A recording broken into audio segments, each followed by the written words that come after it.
and to start the live stream.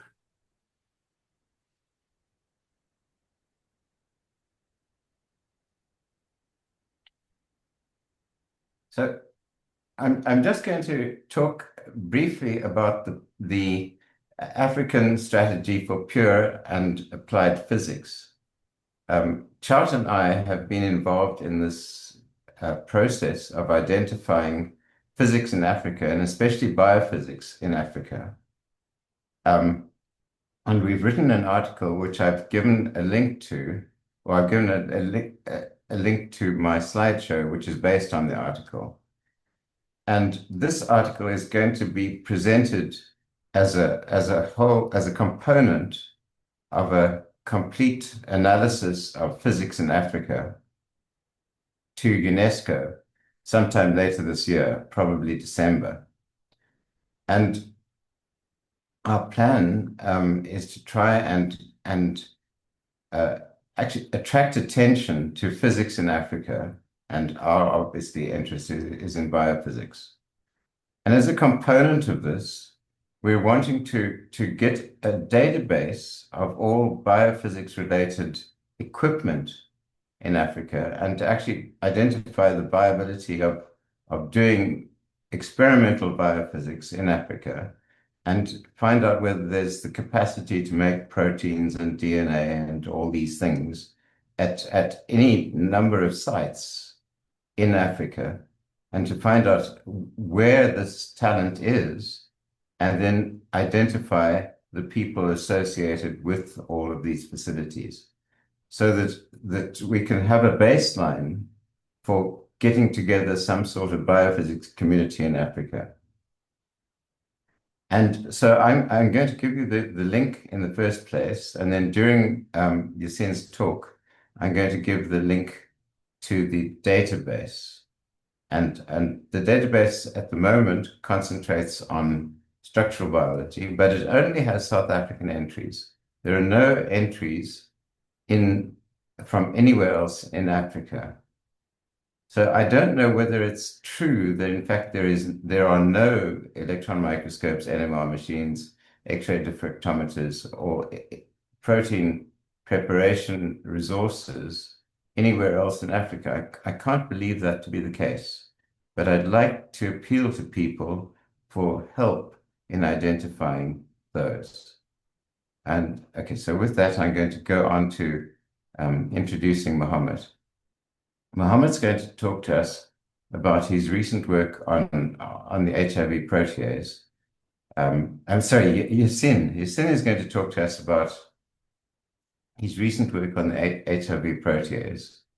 Yasien is a Witsi. He's been at the University of Witwatersrand forever, and he leads the protein structure function program at WITS. And he's done a huge amount of work in propagating structural biology in South Africa. And I think that the survival and success of structural biology in South Africa is largely dependent on the efforts that he's made. And he's kept the subject going, and he's educated the majority of the people that are actually active in South Africa at the moment. So Yasien is a force in our structural biology community, and he's going to talk to us about cryptic sites in the HIV protease. I never thought of the existence of these cryptic sites, and I read from his abstract that they're extremely interesting, and and potentially a new kind of drug target. So with that, over to you, Yasien. Please go ahead. Thank you very much, Trevor, for that very kind and generous introduction.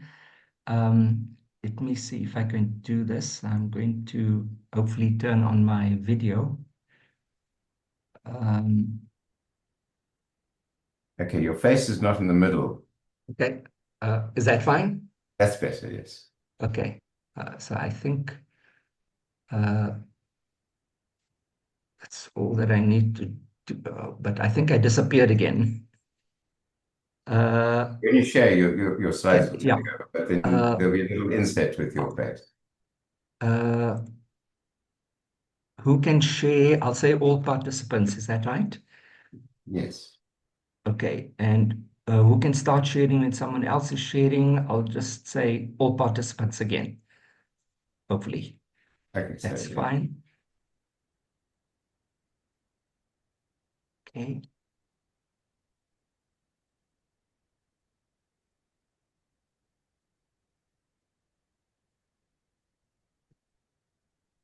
there you go.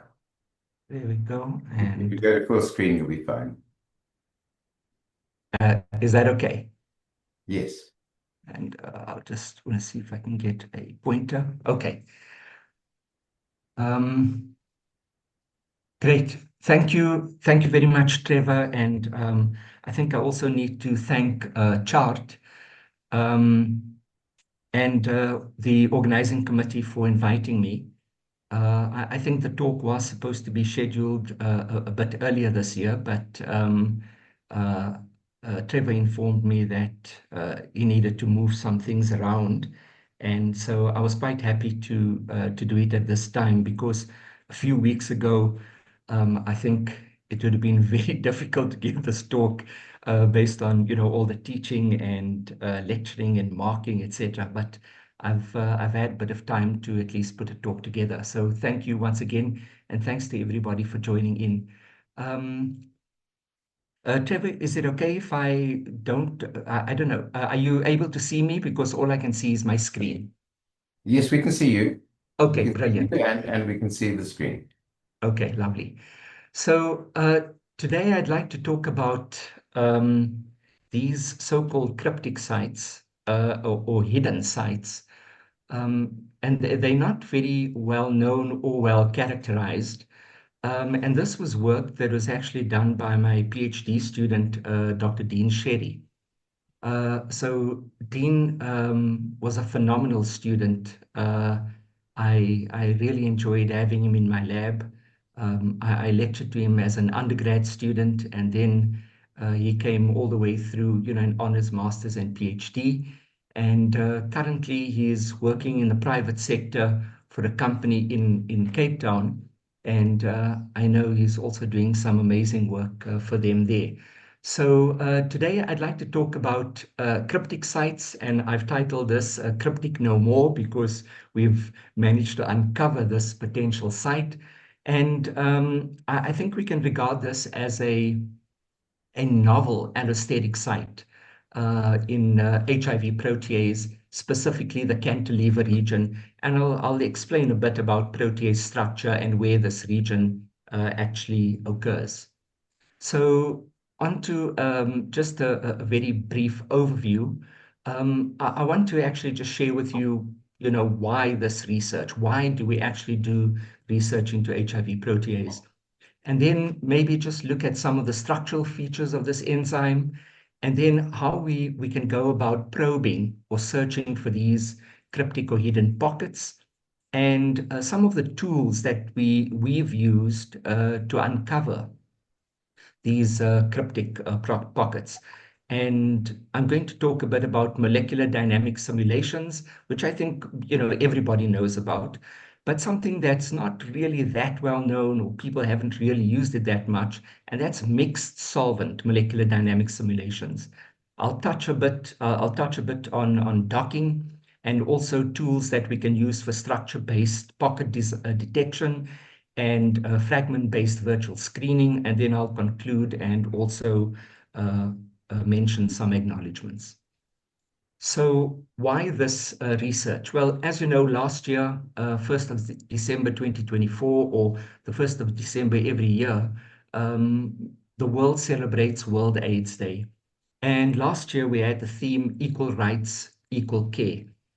And this is very important because we need to ensure that, especially the underprivileged, who are largely affected by HIV and AIDS, that they actually have access to healthcare and the correct and proper healthcare, so that one could actually protect the public and also, secure their human rights. So we actually have various treatment strategies, protease inhibitors, reverse transcriptase inhibitors, etc. However, to date, there's no real effective cure. Okay. And there's also no vaccine available to actually treat HIV and manage the disease effectively, HIV/AIDS. So there are a range of drugs that are currently available, from protease inhibitors, reverse transcriptase inhibitors, to inhibitors for integrase, as well as fusion inhibitors, etc., etc. So there are really, there's a whole host. There are many targets in HIV that have been identified, and some of these drugs have actually been used quite successfully to manage the disease and the spread of the virus. I think maybe of recent interest is lenacapavir, which is a P24 or capsid inhibitor. This one is quite interesting because patients only receive a twice yearly long-acting injectable. It's used as PrEP or pre-exposure prophylaxis, and it's been found to be very effective in preventing HIV. So this actually has shown some very good promise. And I think there'll still be, lots of progress that needs to be made before we can actually say that we can see an end to the AIDS epidemic. So it's still a long journey, and I think lots of research still needs to be done. So onto the HIV protease, let me introduce this enzyme that I've been busy with for several years. And I remember some time back, Trevor and I even chatted about HIV protease. So it's a homodimeric enzyme composed of two identical monomers. Shown here on the left is one monomer, and on the right, where I'm indicating, that's the other monomer. So these two monomers dimerize to form a homodimer. And when the enzyme dimerizes, there's the formation of an active site, which is shown here in gray, sort of in the center. And there are some very important structural features. So one of those features at the top of the enzyme, if we can call it that, are these flap regions, two flaps contributed by each monomer. And to the right over here in green is shown as a hinge region. And below that, we have a fulcrum composed of these two beta strands over there. And we also have another set of beta strands over here, and that's designated the cantilever region. And at the base of this enzyme, that's when we have the sort of interdigitation of the NNC terminal ends of the protein, and this is responsible for the dimer formation. What I've indicated on the right are the residue numberings for the flaps, so 46 to 54, the hinge 35 to 42, 57 to 61, cantilever 62 to 75, and the fulcrum 10 to 23. It's not really necessary to remember these numbers, but I think what's important is that I'm going to focus on this cantilever region quite a bit, which is, let's say, indicated by the region around here, and also in blue with these beta strands over here, and also the flap region. But I will touch on these as I go along. So what's important to note here is that the HIV protease, like many other proteins, exhibit elasticity. Now, I know in the literature, people have actually said that proteins are plastic. I actually prefer to think of them as elastic because I think if one also speaks to a physicist, there's a big difference between plastic behavior and elastic behavior. So if we think of proteins as being elastic, that means that they're actually capable of a dynamic and very flexible behavior without necessarily being made to denature. Okay, so they can expand and contract, and various motions are available to them in terms of their functionality and their stability. And HIV protease is no stranger to this, because on the left is a diagram showing you the HIV protease in a so-called closed conformation, and that is usually measured either from a glycine residue on the flap, sometimes an isoleucine, all the way to an aspartic acid residue in the active site. So when this distance is sort of around 9 to 11 angstrom, this is regarded as a closed conformation. When these flaps tend to open up slightly, you can see the distance increases between these two residues, one on the flap and one at the active site. And this is regarded as a semi-open conformation, and that's around sort of 15 angstrom. And if the protease exists in an open conformation, then the distance increases all the way to about 20 angstrom or even greater. So the protease is actually capable of this kind of elastic behavior, and this is very important for functionality. So we'll just keep this in mind as I move along. So again, showing you the diagram on the right that I discussed previously, but here what I want to actually show you now with the surface representation with the secondary structural elements sort of also in the background are the existence of some potential so-called pockets. So at the top of the enzyme, close to where the flap is, that's referred to as the flap top pocket. This region in the center is called the active site. That's also where the natural substrate binds, so the protease can cleave the peptide bonds, generating proteins that are required for viral maturation and later on infection. But it's also the site where all the current antiretroviral protease inhibitors bind. So they all bind to the site, and that's termed the active site. The site to the right here of this fulcrum region has been described as an exosite, and at the bottom, at the base, which is where the cantilever is, this is what is termed the cantilever site. So there are these several sites, and but currently all the drugs that are designed focus on this active site, and there's nothing that actually looks at these other potential sites in an attempt to try and destabilize the enzyme or reduce its enzyme catalytic efficiency. So this is just an introduction to some important sites of interest. What I wanted to show you here is that the HIV protease has 99 amino acids per monomer. So this is quite scary because basically more than 60% of the protease can actually undergo mutations. Not all at once, but certainly certain combinations or individual mutations can occur. And some mutations occur within the active site, those shown in red spheres, and they can actually occur at distal sites far away from the active site. And these are just this is a mapping of the amino acids that can undergo mutation. And these mutations, quite worryingly, still allow the enzyme to be stable and folded, and it functions quite well when it has to cleave the natural substrate.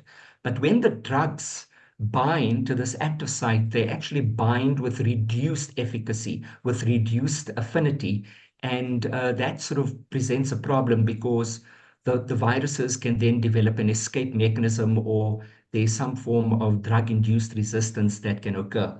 So this, therefore, is a very tricky, a very difficult enzyme to work with, especially with regard to drug design, because one needs to take into account, these potential mutations and how that may actually affect the drugs. So this is the kind of enzyme that we've been dealing with over the years. What I'm just showing you here is the type of flexibility that is available to the protease and why I actually say it's quite elastic in terms of its behavior.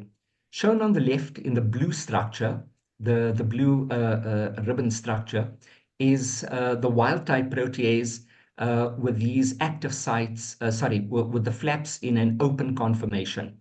And this happens when there's no drug or no substrate bound.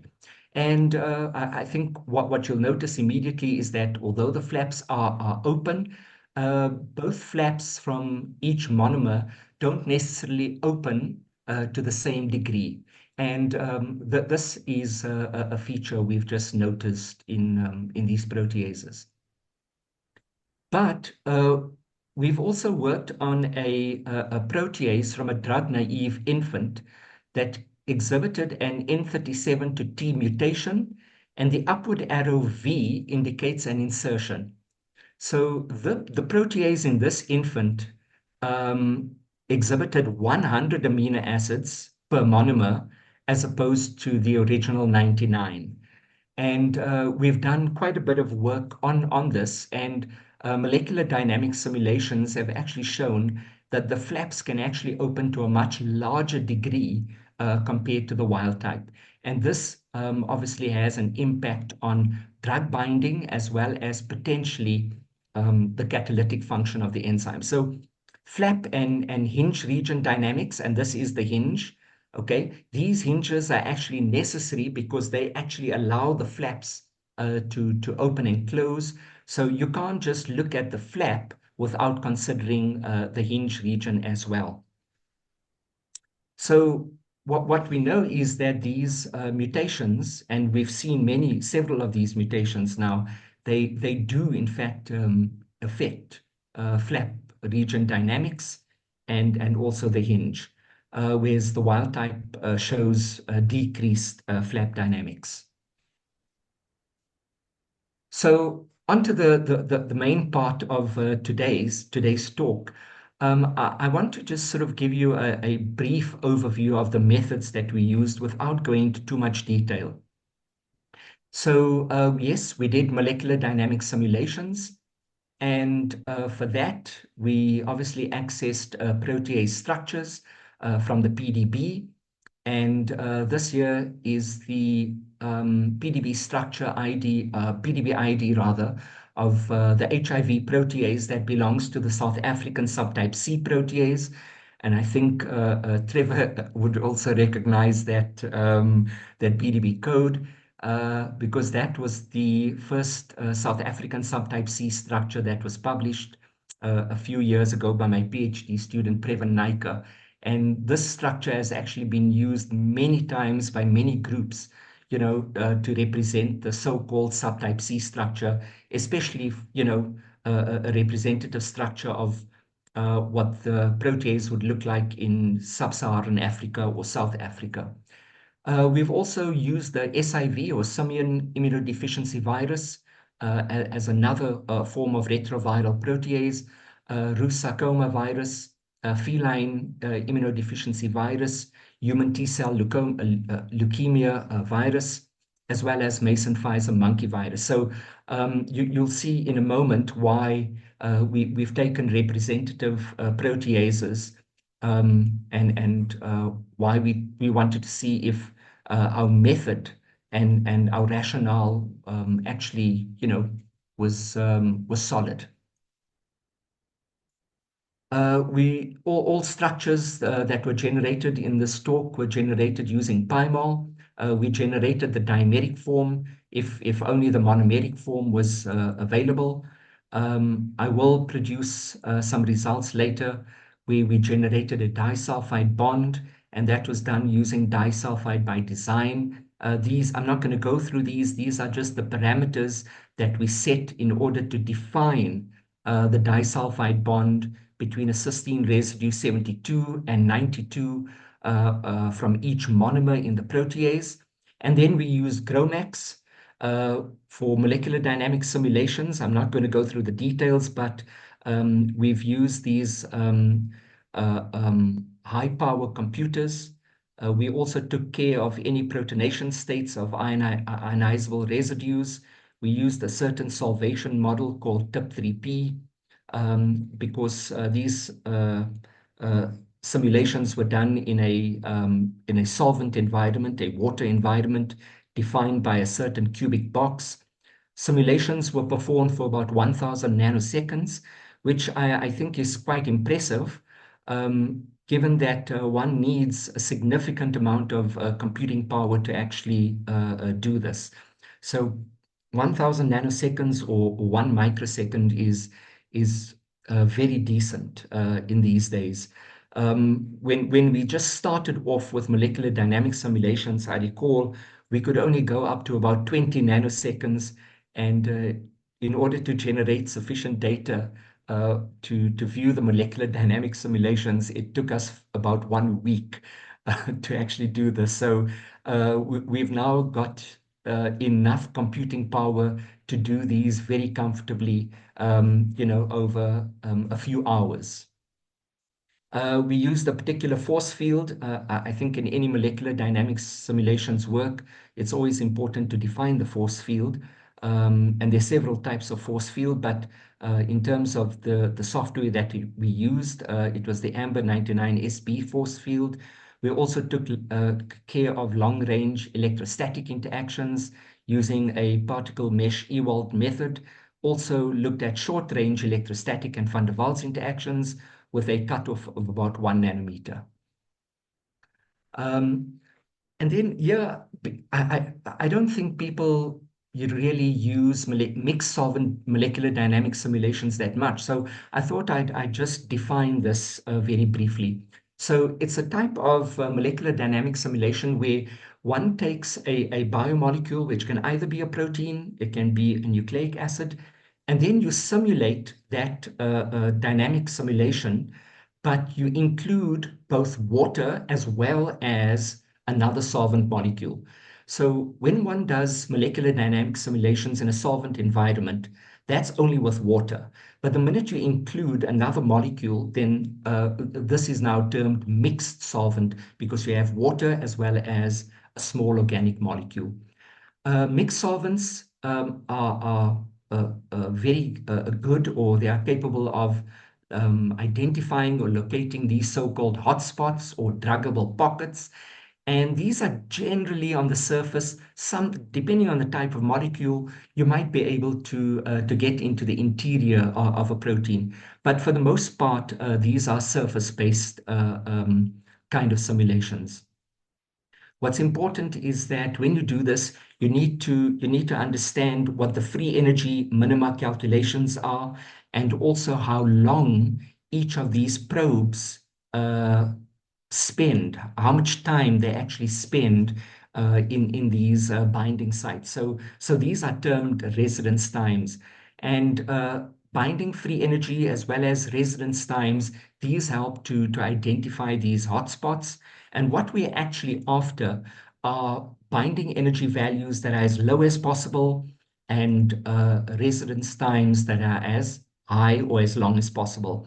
And that sort of would give us a bit more confidence in the fact that we can say this molecule is potentially binding to an important site. So if anybody wants to have a look at mixed solvent molecular dynamics simulations, you can look at this paper by Martinez-Rossell, published in 2020, and the details are shown here. I'm not going to go through all the finer details, but I just wanted to show you what the workflow was for mixed solvent molecular dynamics simulations. First, one has to parameterize your molecule. You look at the charge. You take care of any rotamers by making sure that they're in the correct stereochemical configuration, that there are no clashes, and you need to obviously optimize your topology. Then one can perform the simulations. Usually you start with an apoprotease or your enzyme in the absence of a ligand or a drug. And then you can also prepare your protein by looking at protonation and relaxation, so that the configuration of the enzyme is in its lowest energy state. You can then perform your simulation in explicit solvent. You can define your cubic box. We centered a protein at about 6 angstrom from the edges. You then add your probe molecules randomly or one at a time until the probe concentration is about 0.1 molar. That seems to be optimal for binding. And you can then run your simulations for about 200 nanoseconds using a specific force field. You can then identify your hotspots and then rank them according to their resonance times and also in terms of how long they spend there and also in terms of the energies. Remember, water is also part of this simulation, so you need to also look at any occupancy by water as a probe. Once you've done that, you can then identify your location or where these probes remain bound, and then try and study the molecular features or the chemical and molecular features of these probes. So when you probe the surface for these pockets, as I said, it's very important to get the lowest free energy minima, also looking at the amount of time that these probes spend in the hotspots. And what's very important is to use several probes and not a single probe, because several probes with slightly differing chemical properties might actually help you uncover some sites that you wouldn't be able to be uncovered if you were only using a single probe. So in our study, we used 5 probes. We used benzene, imidazole, isopropanol, phenol, as well as acetone. And we found that these 5 molecules actually frequently sampled these so-called hotspot regions. And the pocket or the region that was sampled most often by these probes was a pocket near the cantilever tip, and this is what we term the cryptic site. So, well, I think that this is also very important. This cryptic pocket, when one looks at or when one studies the APO enzyme, you won't see the existence of this pocket. It doesn't show up. Even when a protease inhibitor is bound at the active site, the cryptic pocket still does not show up. Okay, so in the APO form as well as in a drug complexed form, the pocket still remains hidden and therefore behaves in a very cryptic nature. It's only when we did mixed-solvent molecular dynamic simulations using these simple molecules that this cryptic pocket actually revealed itself. And I thought that was really quite cool. Water-only simulations were also unable to induce any opening of the cryptic pocket. So even just simulating the event using water alone, because all these enzymes are cytosolic, and so they would exist in a water environment, that cryptic pocket does not reveal itself even in the presence of water alone. We then also went on to do some molecular docking. For the molecular docking, Dean looked at a chemical library from Life Chemicals General Fragment Library, and we screened about 65,500 fragments using virtual screening methods, and we then applied certain restrictions when we ranked the top best molecules. So we filtered many molecules out and we selected about 10 molecules that met certain very stringent criteria. And we looked at that further in terms of whether these molecules have the potential to bind the cryptic pocket. We then conducted docking procedures. We also extracted the HIV protease structure from our mixed solvent simulation models using benzene and a co-solvent. to actually use these cryptic pockets in combination with the fragment library to see if they're actually bound. The structure we used was prepared using this software prepare receptor. We removed all the water molecules, added hydrogen atoms, etc., in order to produce the protease for further study. The cryptic pocket was then identified, and we also used it for binding or docking studies. And we set a certain exhaustiveness level. We set it to 8 to balance the computational efficiency. And we also wanted to generate multiple binding poses for each fragment, just to see if the fragments actually bound in the same orientation or in slightly different orientations in that cryptic pocket. So structure-based pocket detection. So this is software that one can also use to try and get some more information about the actual pocket. Once you've identified the pocket, if you need to study the pocket even more, you can use these free tools. And we used 4 of them. We've used FPocket, DeepSight, CryptoSight, and DarkSight. You can also use another tool called PocDrug. This allows you to assign geometry when these molecules actually bind to these sites. FPocket, this method uses a binding site prediction and also a druggability score calculation. DeepSight is a machine learning tool. It predicts protein ligand binding sites, and it seems to be the tool of choice because it apparently shows that it has outperformed many so-called state-of-the-art methodologies to date. DeepSight is another one. It actually helps you understand protein 3D structure, hydrogen bond acceptors and donors, any information about ionizable groups, whether they are protonated or deprotonated.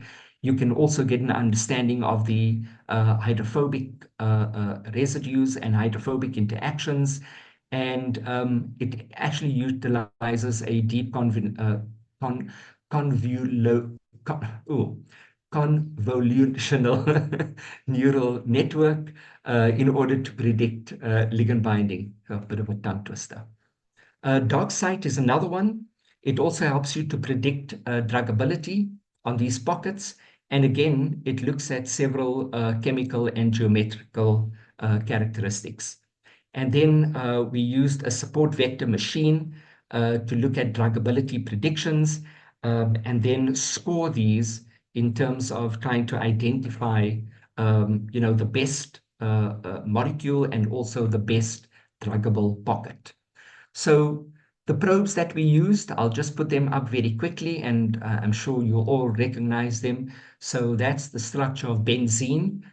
This here is the structure of imidazole, as well as a phenol group. So we started introducing a bit of sort of a polar character to this very hydrophobic so-called non-polar molecule. And then we have isopropanol as well as acetone. And that would just be a representation of a water molecule. So these are essentially the probes that we use. Very simple probes, very simple molecules. But I think what it uncovered for us was actually amazing. Okay, it was really an eye-opener. So one doesn't have to use very complex molecules in order to get a protein to reveal its secrets. What I'd like to show you, and I really hope this works, are 2 molecular dynamic simulations that we've done. The simulation on the left is just for the apo form of the protein, and the simulation on the right is a simulation with benzene only. And we conducted each of these for 1,000 nanoseconds, but at some point, I won't let the entire simulation run because at some point, there's no real observable or noticeable conformational change in each protein. So let's see if this actually works. Oh, there we go. Great. Okay. So what we notice here on the left is a molecular dynamic simulation of the apoprotein. And again, you'll notice the active site, the two monomers. And here you have the flap regions, which are actually closed. The one on the right, again, shows you the simulation with the benzene molecule. And perhaps what I should just do, let me see. You'll notice the benzene molecule samples some of the active site. It goes into another site over here. It spends a bit of time, and then it goes into a site over there at the top of the flap or the flap pocket until eventually it sits in this region, and the residence time and obviously the dissociation kinetics become very, very slow.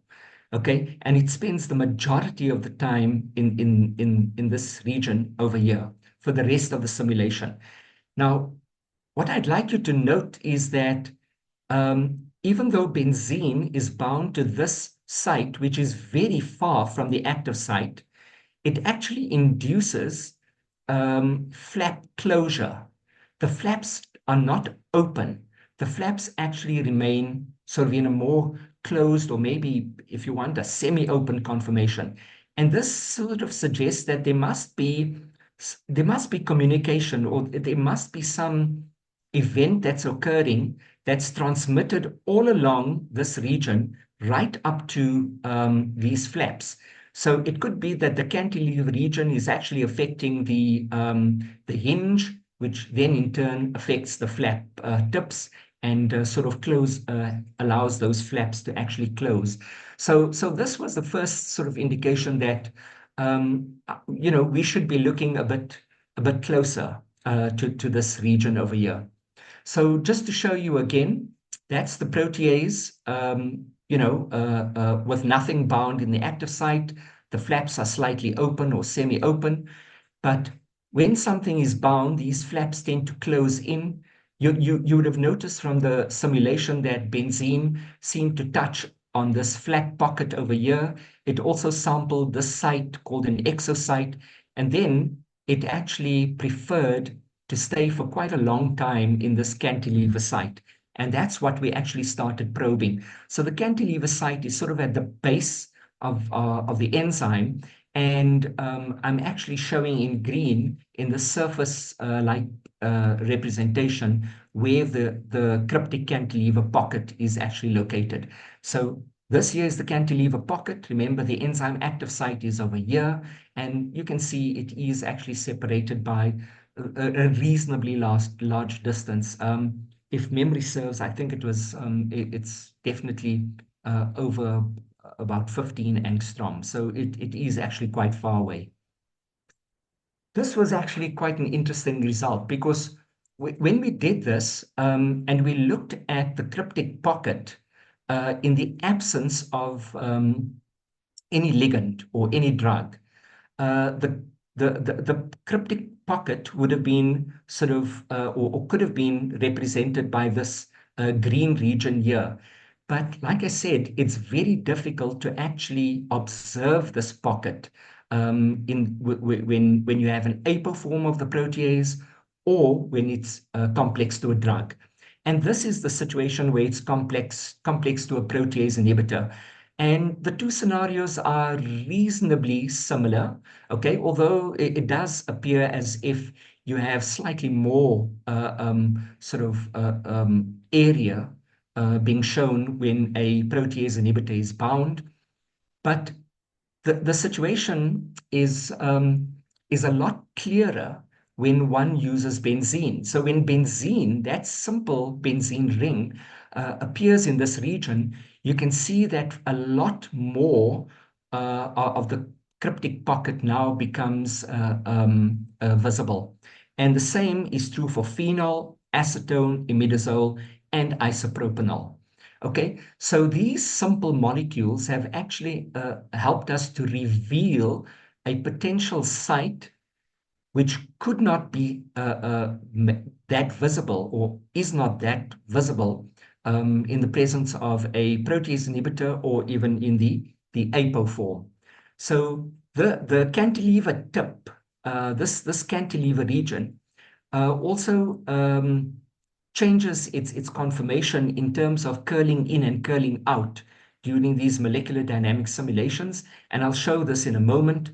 And the opening of this cryptic pocket actually must therefore be amenable to a certain amount of elasticity, because when it goes in, there are structural changes that are occurring, and those structural changes are obviously favorable because they allow these sort of non-polar hydrophobic molecules to actually bind in this site.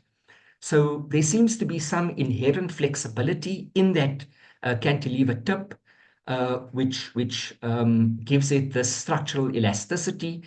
And this elasticity is also important for the formation of the cryptic pocket. So even though the pocket undergoes this elasticity, the surface of the cryptic pocket is still maintained. It doesn't decompose and becomes unstructured, so to speak. So there is still structure even though there's elasticity associated with it. So when we wanted to look at the details of the cryptic pocket a bit more, we looked at residues that are within 5 angstrom of each probe. And that's because it's 5 angstrom is, let's say, a good biological cutoff, because most interactions would occur, most relevant interactions would occur within 5 angstrom. Whether they hydrogen bonding, ionic or electrostatic interactions, even these non-specific van der Waals or hydrophobic interactions. So we selected a cutoff of about 5 angstrom. So what we found was under this condition, the cryptic pocket was formed by 4 regions. The one was the N and C terminal beta sheets, N and C terminal beta sheets of the dimer interface, also a certain region of the alpha helix, and then the teens region, so anything from 13 up to 19 of the fulcrum region, also the 60s loop of the cantilever tip. So these 4 regions were actually implicated in the formation of this so-called cryptic pocket, and this is what I'm actually showing on this slide. So shown in the different colors, the diagram on the right, on the left, shows the so-called cryptic site in the absence of any of these molecules, or in the apo form. So you can see it hasn't really formed, it hasn't really shown up, but these are the regions surrounding this cryptic pocket.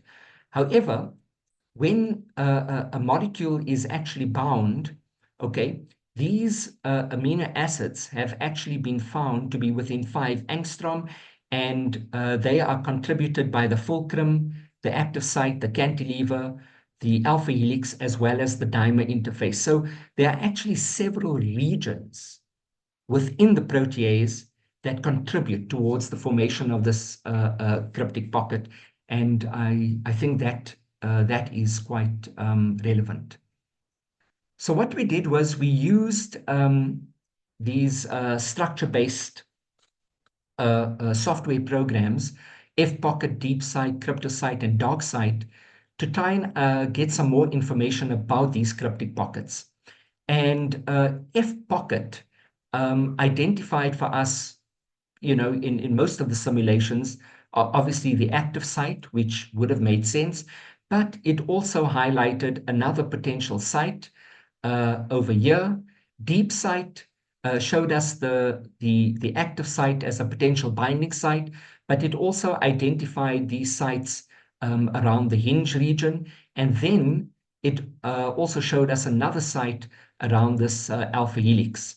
CryptoSite also showed us binding all the red over here, where binding could occur, and that's around the active site.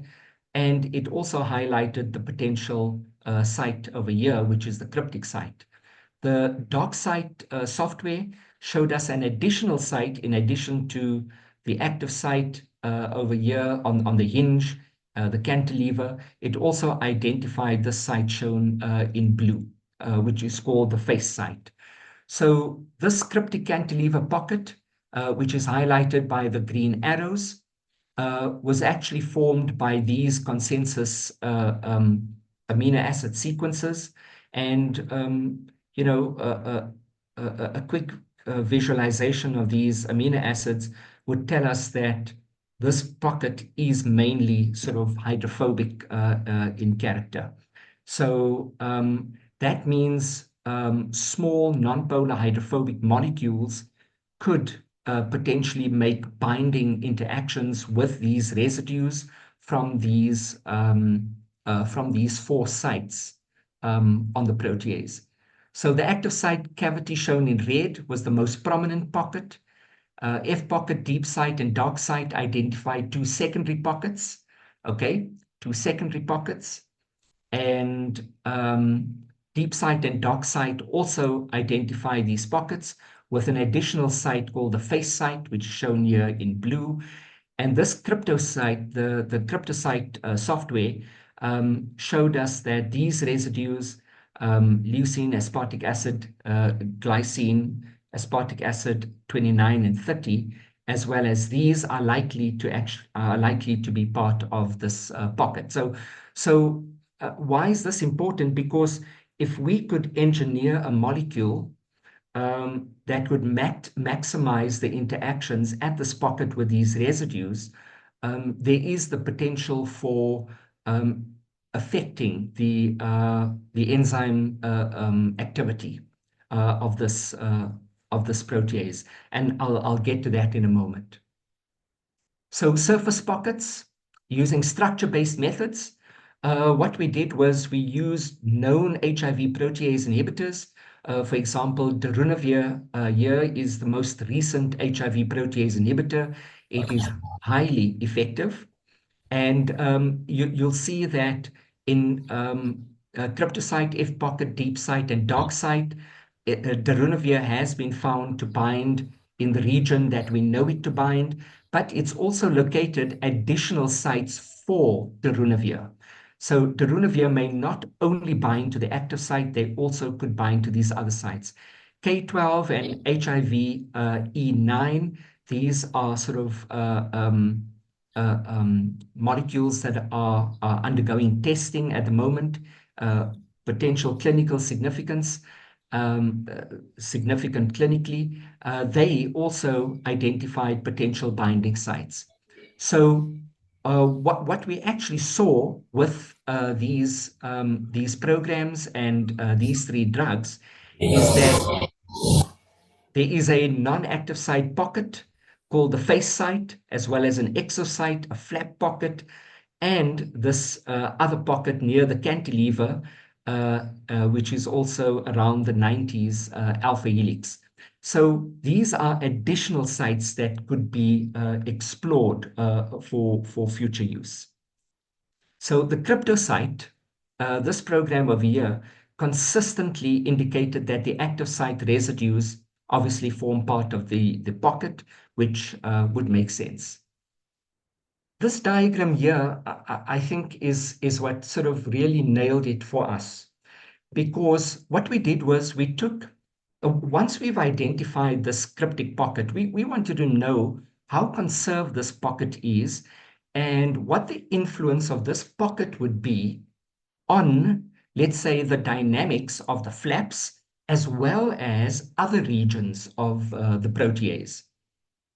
And we looked at the HIV protease, or the protease from several different retroviral proteases.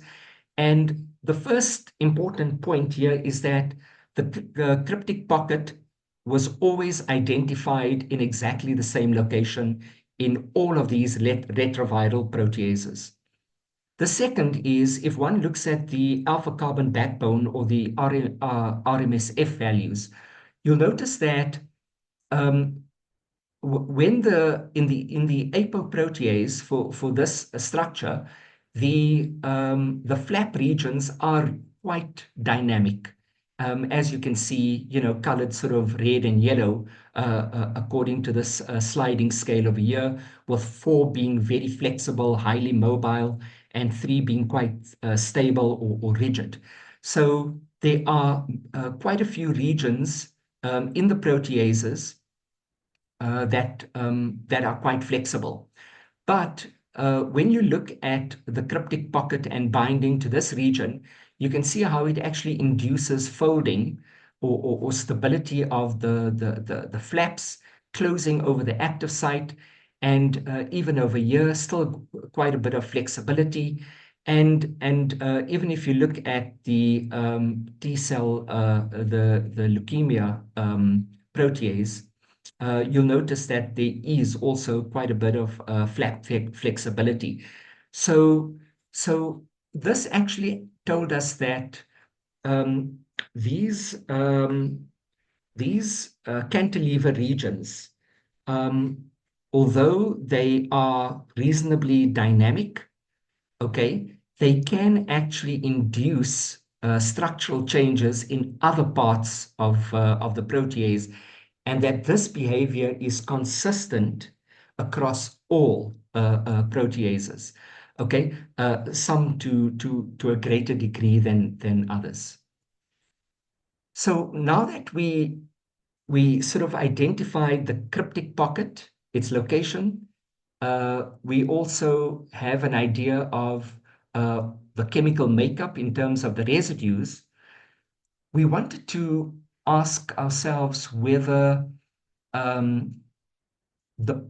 this cantilever, this where the cryptic pocket is, whether it actually has an effect on any other region. And so what we did was we looked at generating a disulfide bond, an intramolecular disulfide bond between, oops, sorry, that's cut off. It's residue 72 and 92, and that's from each monomer. So essentially what we've done is we've tried to restrict the movement of this or the flexibility within this cryptic pocket by introducing the disulfide bond. And when we did this for the wild type, in the absence of a disulfide bond, we found that, as was to be expected, the flap tips remained in a semi-open conformation with the tips curled out, and you can see we actually measure the angle on the flap tips here about 132 degrees and here 143. So these are called curled out flaps, and these occur when the protease is in the presence of a protease inhibitor. So you can see the flaps are closed, and we can measure the distance between a isoleucine or even a glycine residue on the flap tip and the aspartic acid residue, and that's about 13 angstrom, either way from this monomer to, let's say, the monomer on the left to the aspartic acid on the right, if you will, and the monomer on the right and the aspartic acid on the opposing monomer. So that is what we actually expect with closed flap tips. The situation was different when we introduced the disulfide bond. When we introduced the disulfide bond, the behavior changed in terms of the curling of the tips. Now the tips had actually curled inward, with the angles being reduced from 132 to about 112 and 143 to about 113. So firstly, there was flap tip curling, but in addition to that, the flaps now retained a semi-open conformation with distances of about 19 and 15 angstrom. So clearly, this disulfide bond had actually introduced some structural changes. So stabilization of the cantilever tip via a disulfide bond modifies the behavior of that flat tip. The backbone of the APA wild type and the disulfide bond was stabilized. These root mean square fluctuations ranged from 0.3 to about 4 angstrom, and the wild type actually exhibited a closed flap conformation for about 48% of the simulation, whereas the disulfide bond stabilized structure showed curled in tips and a semi-open conformation for about 42% of the simulation. So what this said to us was that immobilization of the cantilever region using a disulfide bridge could impart conformational changes, and these conformational changes in this region, which are actually felt or experienced by the flap tips, could affect the conformation of the protein, altering its dynamics and potentially its function. Because if the enzyme has either semi-open or closed flap tips, it is highly unlikely or very difficult for the substrate to actually gain entry to this active site. And it might also even affect drug binding. Okay, so clearly looking at this cantilever and trying to modify or change its behavior can actually affect the structure and the function of the enzyme. So the dynamics can therefore affect the flap dynamics and also the functionality. We then looked at, after these 5 small molecules, we wanted to see if we can identify a larger molecule that could potentially fit into the same cryptic site. So we screened, as I said, just over 60,000 fragments using this general fragment library, and I've just included the site that you can actually access this from. This actually assisted us in predicting binding affinities or the strength of binding, as well as also looking at the mechanism. We only selected the top 1% using very stringent metrics, and we evaluated the top 10 molecules. So what you are seeing here are molecules, different fragments that all bound to the cryptic site, okay, the cantilever site. So all of them bound to the same location, not necessarily in the same orientation. I haven't really shown all the detailed interactions with the other amino acids, but they all certainly show a promise in terms of binding to the site. What I'd like you to just focus on now is just a single fragment, this first fragment, which was our top hit. Okay, when this fragment actually bound to the cantilever site, it induced flap tip closure. Okay, now this type of conformation is only seen, or rather it's exclusive, when there's a substrate that's bound in this active site, or when there is a drug, a protease inhibitor, that's bound to the active site. So in this structure, there is nothing bound to the active site.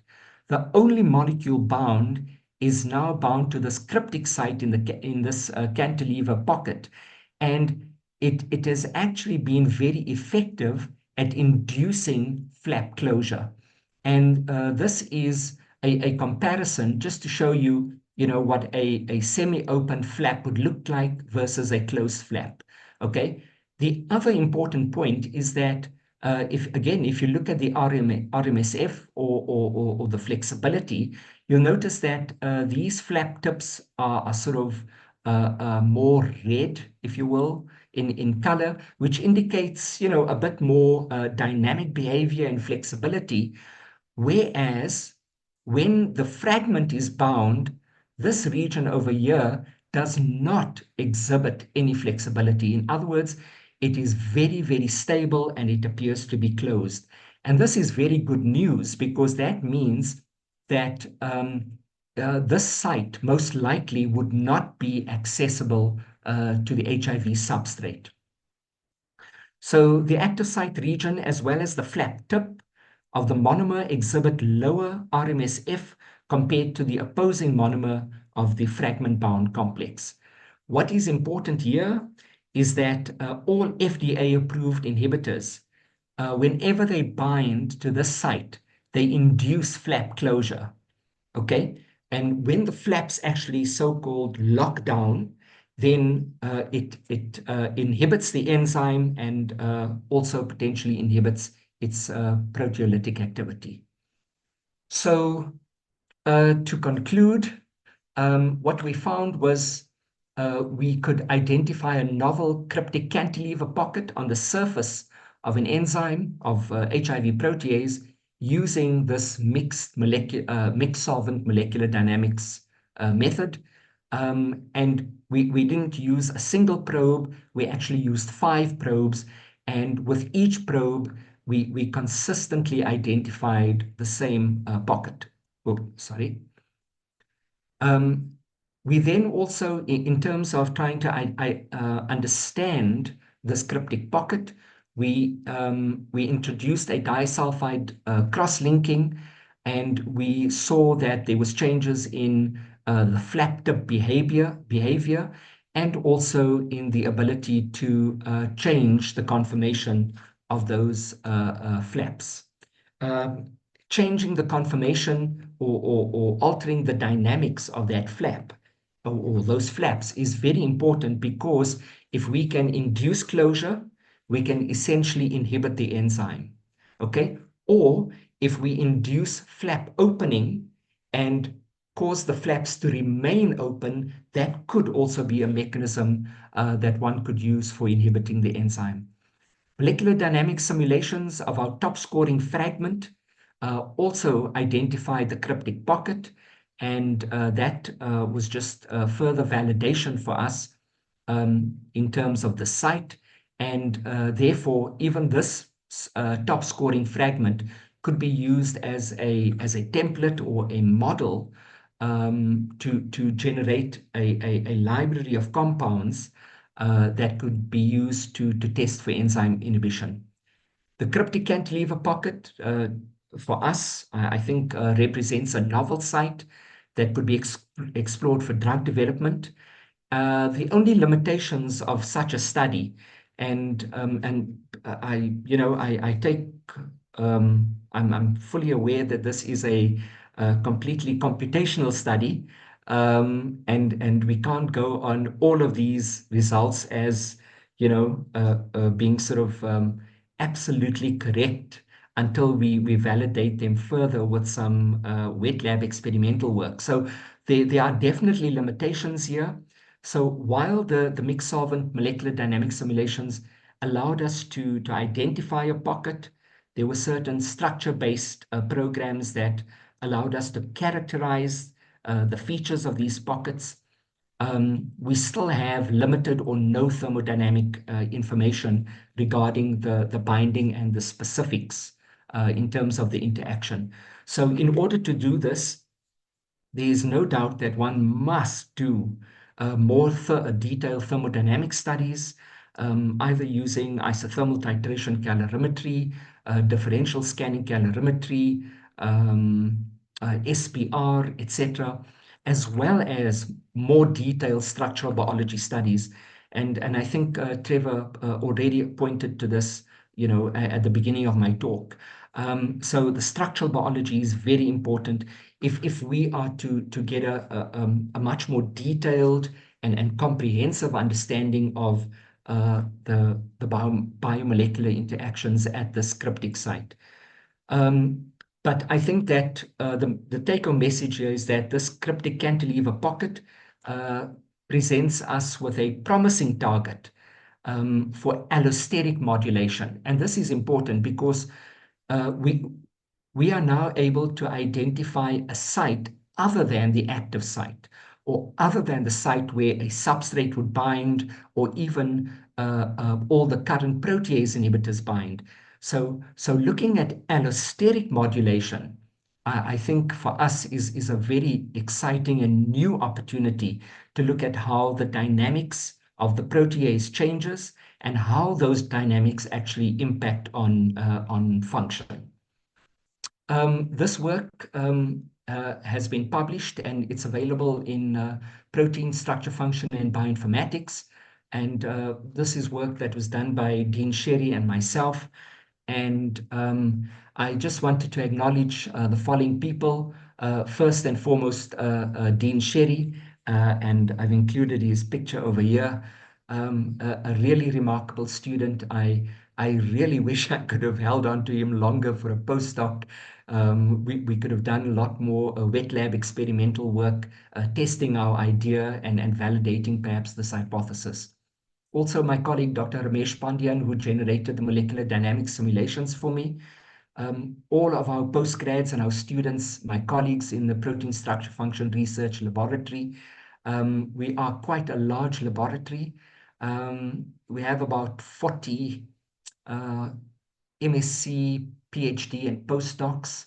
And these students are supervised by myself, Dr. Sylvia Fanuki, Prof. Achilonu, as well as Dr. Ramesh Pandyan.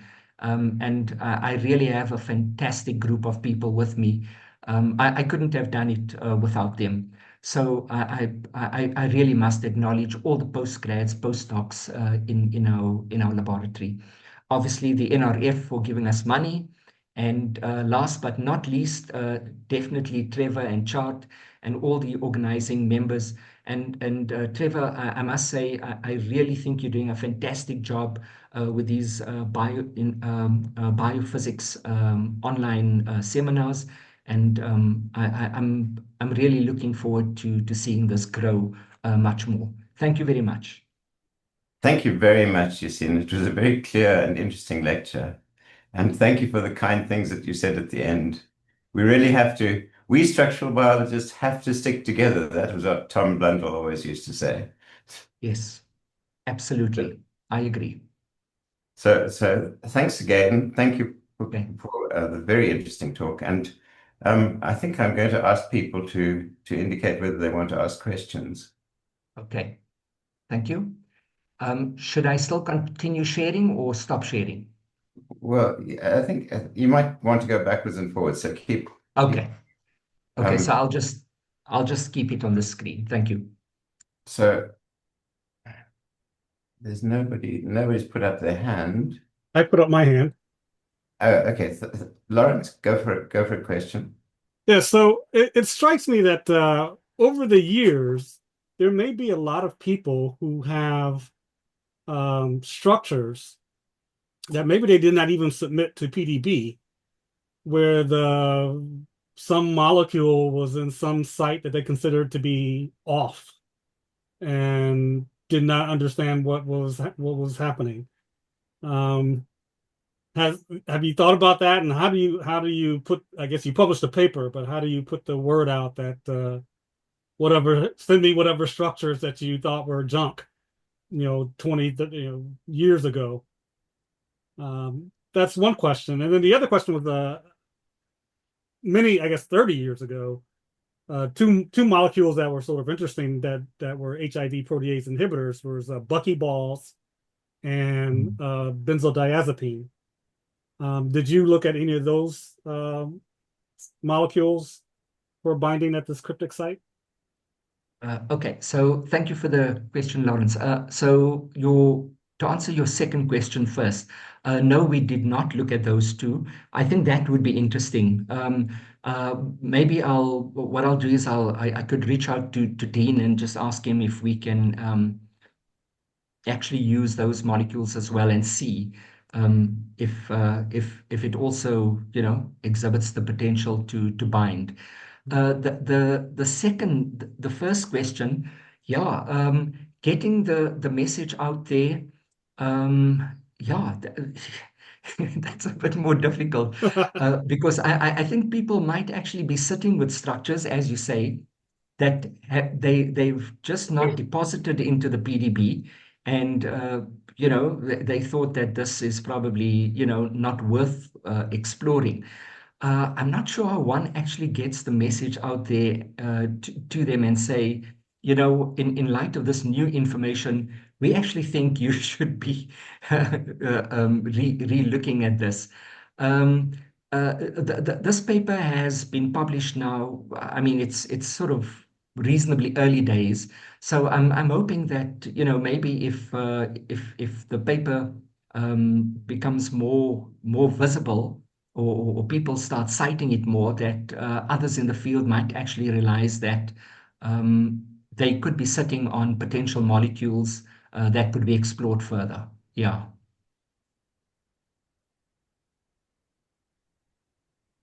Trevor, I have a question. Can I? Yes, please go ahead.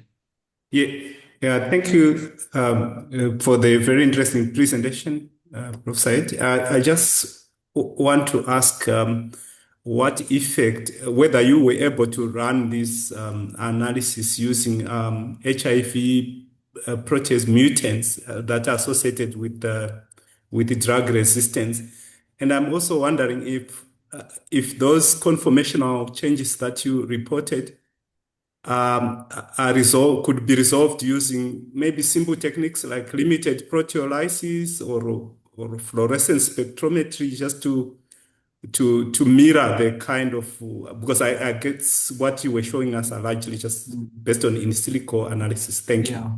Yeah. Okay, thanks for the question. So there were two questions. The first is, no, we haven't run them on, we haven't done a similar simulations on any of our mutants. This was just sort of, exploring this novel idea or concept. And now that we sort of have, if you will, a proof of concept, it's possible that we could definitely run these simulations on many of the mutants that we actually do have in our laboratory. I would just need to find a student who could do that, or maybe I could just speak to Ramesh. He has two high-performance computers in his office. And when those computers are idle, I could just step in there and just run these simulations. That shouldn't be difficult. And I think that's important, is to actually compare whether with these mutants, drug-resistant mutants that we actually see coming up in the clinical setting, if these mutants are also capable of still binding or showing this cryptic site, and how the binding of simple molecules or fragments can actually affect the dynamics and potentially the function. So that's something that I think we could explore. Yes, there are other techniques that one could use. Limited proteolysis is one, possibly even doing hydrogen deuterium exchange mass spec. So yes, there are several things. But the only thing is getting a student or students who can actually do this. But I think those, like I said, this is only the computational part, and it's shown us that there is something here. What we need to do now is take that forward into the wet lab scenario, using all these other tools available to us to try and formulate a more complete picture, and in order to see whether this cryptic site is actually a viable site and a target on the protease. But yes, you're right. That's something that needs to be done. So, Yasien, there are two questions in the chat. Yes. The people who are asking questions would like to ask them. Merson, would you like to ask your question? Are you there? Okay, he's gone. What was the question, Trevor? Did he indicate How do what you the question input was? the parameters? Oh, so you how do you input the parameters? You have to use the software, obviously. So you can either use Schrodinger, or you can use, as we indicated, Gromax. There are all these other tools, right? So once you're doing the molecular dynamics simulations, if you're opening up the software, you have to actually input. It's like all these different fields that you have, and you have to input the values and make certain changes within the program. And then you run the simulation. So whether you're doing docking or whether you're doing a molecular dynamics simulation, everything is input via, you input it basically via the software. Yeah, so if anybody still needs assistance with that, they're more than welcome to contact me, and we can take them through the process of running let's say, doing a molecular dynamics simulation, or even a molecular docking simulation.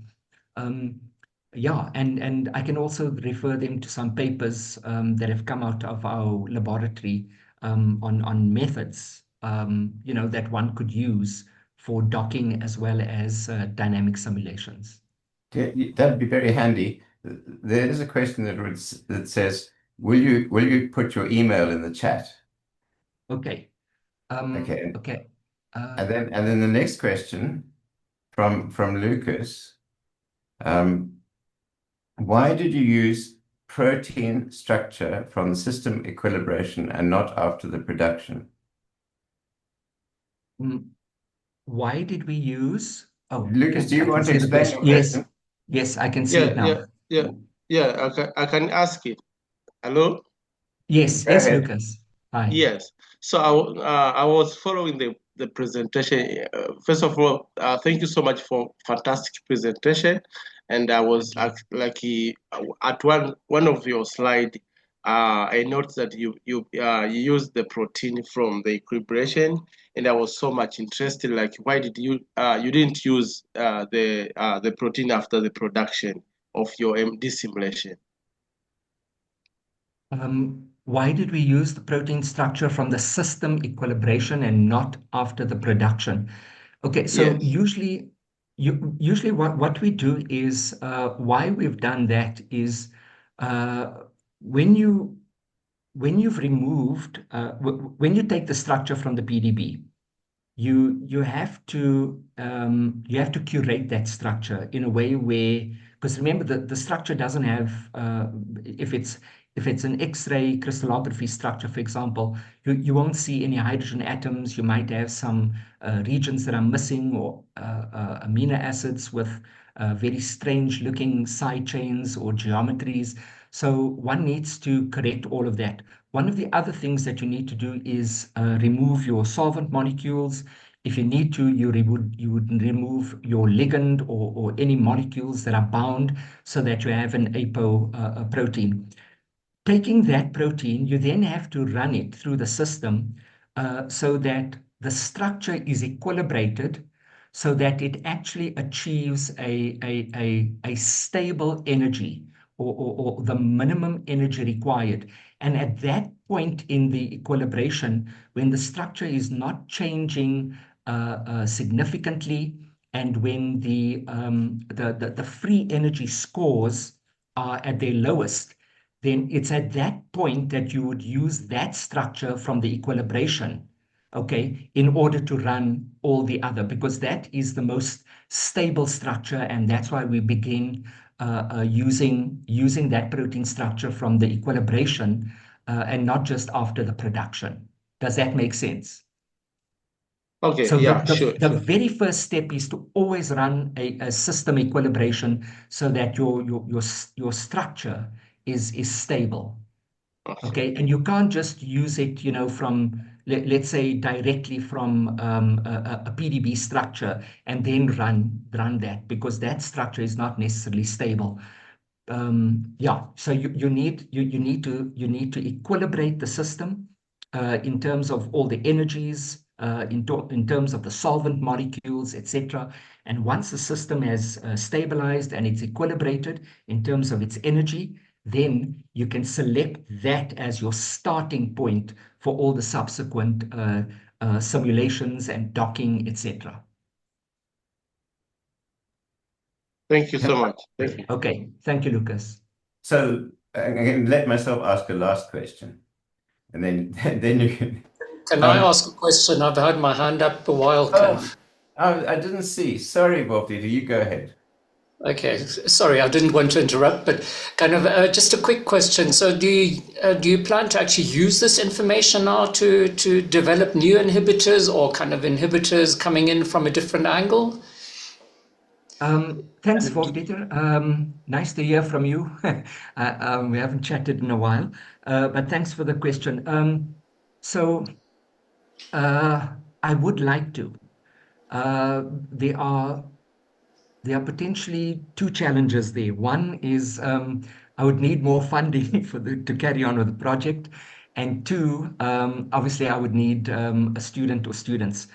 Currently, my focus has shifted over the past year or so to MPRO or the main protease from SARS-CoV-2 and COVID. So I do have all this information. I would like to take it further, but I'm looking at obviously securing more funding for it and then to secure a student. Just another question in that regard. Have you perhaps kind of checked with people like Frank van Delft, who do these fragment analyses? I mean, it might be that somebody actually has tried to look at this particular molecule, kind of this protease, and has actually verified some of the positions that you found, kind of. And I mean, that might be a quick way of just checking. I mean, not all proteins in the world have been analyzed in this way, but chances for this particular one are fairly high that someone's actually looked at this.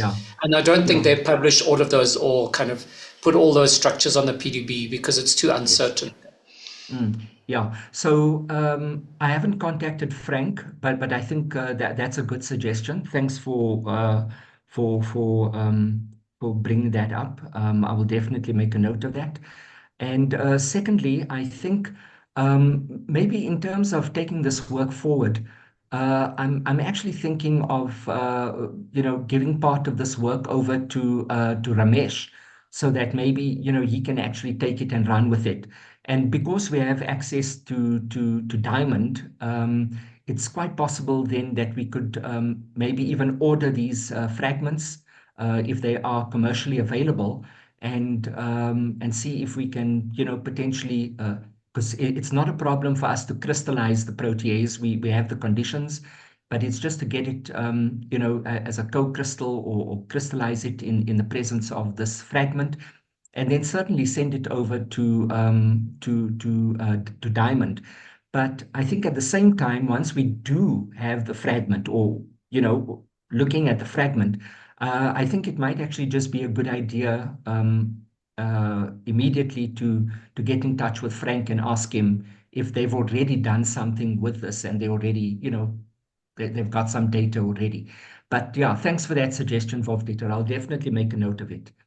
Because we do have a list of 10 fragments. So I think I'll pop Frank an email and just ask him if he's found, the same fragments or similar fragments. Yeah, I mean, I don't know whether they've looked at this molecule. Just was something that crossed my mind. Okay, thank you.